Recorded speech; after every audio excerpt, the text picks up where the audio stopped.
Hi everyone, welcome to week 11, and for this week we'll be looking at critique and feedback. So what does critique and feedback entails? First, it entails evaluating a design, clear communication, and professional thinking. And there's a visual example here by the right which shows two men discussing an artwork. He's probably making a comment about the artwork. Now, we have an opening question here. What is the difference between criticism and critique? There is a very big difference between these two words. Criticism focuses on the person, while critique in design improves the work. And an example here says criticism says this is bad, but a critic will say this isn't communicating clearly. So now we're looking at the designer's goal. Designer's goal is not to only make beautiful things, not only make beautiful designs, but to communicate effectively. And every design solves a problem. A poster helps with information. A website guides our action during the course. Let's say we are making a purchase on the website or trying to get some relevant information on the website. And a logo is a prominent identifier of a brand. Advertisements are usually ad design are usually done to persuade us to make a purchase or follow a course of action.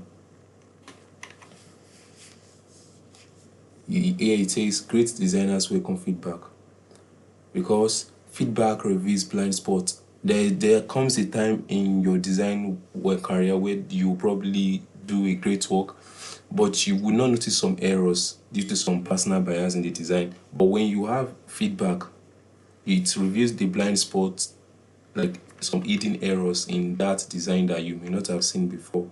And that's why it says here great designers welcome feedback. So why beginners fear critique in design? The issue is that many beginners in design confuse their design with their identity. And the truth is, your design is not your identity. Your work does not define who you are. And just because a project falls short of the requirement does not imply that you're a poor designer. It only means there are more rooms for you to improve.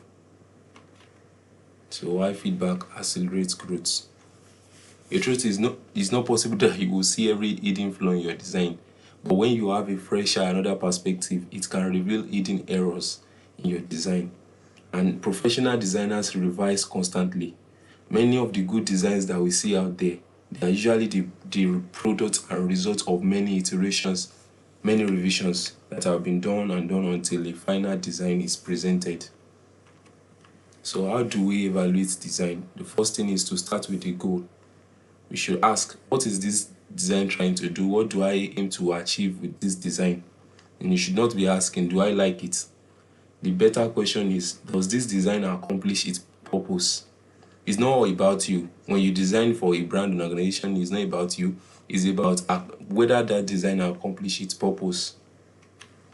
And there's a 5 questions framework here. Does the design communicate? Is the hierarchy clear? Is it readable, meaning can people easily identify information on the design? Is it appropriate for that context?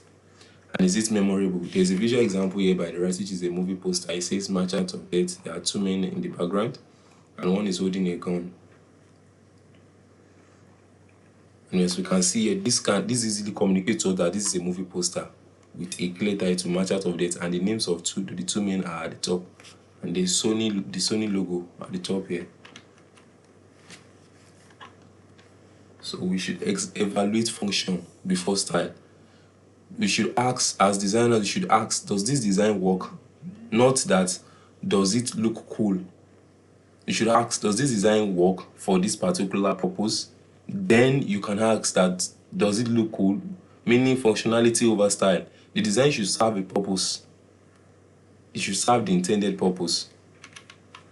And there are some best practices here. They are in terms of bias and all. We have opinion versus principle. Opinion in design, you can say I hate blue, but the best thing to rather say when you are offering a critique is to say the contrast is weak, not making it about you. And there's subjective versus objective. Subjective is about you. I don't like the font. Objective is stating facts. Objective will say the font reduces readability, meaning can you increase the font a little bit? And there are weak feedback example, you making it about you, I don't like this design. But the strong feedback example will say the hierarchy makes the headline difficult to find. The strong feedback is specific. It addresses the error in the design. It's not about the ego of the person giving that feedback. And also the why matters. You should always explain why something works and why it doesn't when you are giving feedback. Does it communicate? This is a very important question in design. It's not only about the design being beautiful alone, it's about does it communicate? Do people understand what you are trying to pass across in that design? And there's a communication test here. Can someone understand it in 5 seconds? There's a movie poster here too. It says checkmate, and there are two men playing the game of chess. As you can see, there's chess in front of them, and even without looking much, you can easily see that this movie will be about chess. So as a good design, like the communication, you should pass the communication test within 5 seconds. People should understand what the design is all about, what the design is explaining to them. And also audience matters. We have kids, teenagers, professionals, elderly people. Different audiences require different solutions, meaning your design should be tailored to your audience, to your target audience. And there's also the emotional tone. You might want to communicate luxury in your design, playfulness, seriousness, or friendliness in your design. So the emotional tone you are trying to convey should reflect in your design. You should ask these questions as well. Who is it for? What should they do? What should they feel when they see the design or the visual identity you are presenting before them? I put it here that design success is measured by results. As designers, it's very easy to fall into a personal bias that I've put so many hours into this design. Why would you say this design is not good enough? So design success is measured by result, not by effort, not by hours spent, and not by personal attachment or ego. Now, we're going to look at the sections that tell us how to remove emotional attachment. So why designers become effective? Because when you put in more effort as human, it's natural to create attachment to it. So there are best practices here. Kill your darlings. Here it says sometimes your favorite ideas must go. If your favorite idea is not going to work for that design, then you have to let it go. And also there's reality. Hours invested does not guarantee quality. You can put in a lot of hours into a design and it might still not really be it. It might still not be really what your client wants, and you might have to revise it. And also revision is very normal in design. In most cases, the version 1 is rarely the best version. And there is an example here. Pixar movies, like Pixar example, movies go through countless revisions. Most of the movies we watch, they don't just make it from the first scene and they are good to go. Sometimes they retake some scene and they have to retake some scene until they get the perfect shot. And there's also, you have to detach ego from your work. You are not your poster. You are not your logo. You are not your typography. And when you get feedback, it's a form of data. It's not a personal attack on your identity as a designer. It's only meant for you to improve. And you should avoid these questions, these responses. You don't understand. I spent like 8 hours on this design and I like it. The better response here should be interesting point. Can you explain further? What do you like me to improve? There are best practices here. Great designers stay curious, not defensive, and learn to delete. Removing elements sometimes helps to improve your design. You can remove unnecessary elements of the design to improve the overall look of the design. And less can be better. Unnecessary addition is not always improvement. You can do more with less in design. And emotional attachment creates blindness. You can have a fresh set of eyes, like fresh perspective, which can reveal hidden errors or hidden flaws in your design. And you should also focus on process over pride. Focus on progress, not your ego. So how to give feedback? You should begin with the purpose. You should ask the person, what are you trying to achieve with this design? And you should describe first before judging. Observe the design, observe the hidden errors, then you can now present your feedback.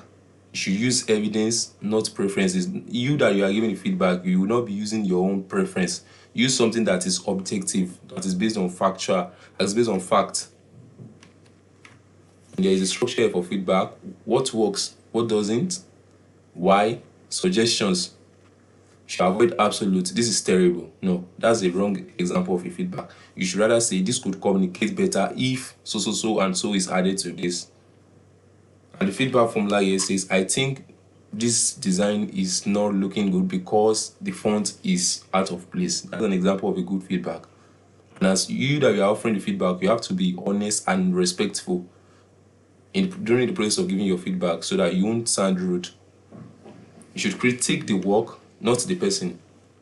You can't just tell someone who has actually spent a lot of hours on a design that you are a terrible designer. That is a very bad example of a feedback. You should rather say this design can be improved if the font is adjusted to a particular point, giving a specific feedback on that design, not the person. You critique the work, not the person. There is a professional mindset here. The goal is not approval as a designer. The goal is effectiveness. You should aim for that your design is effective.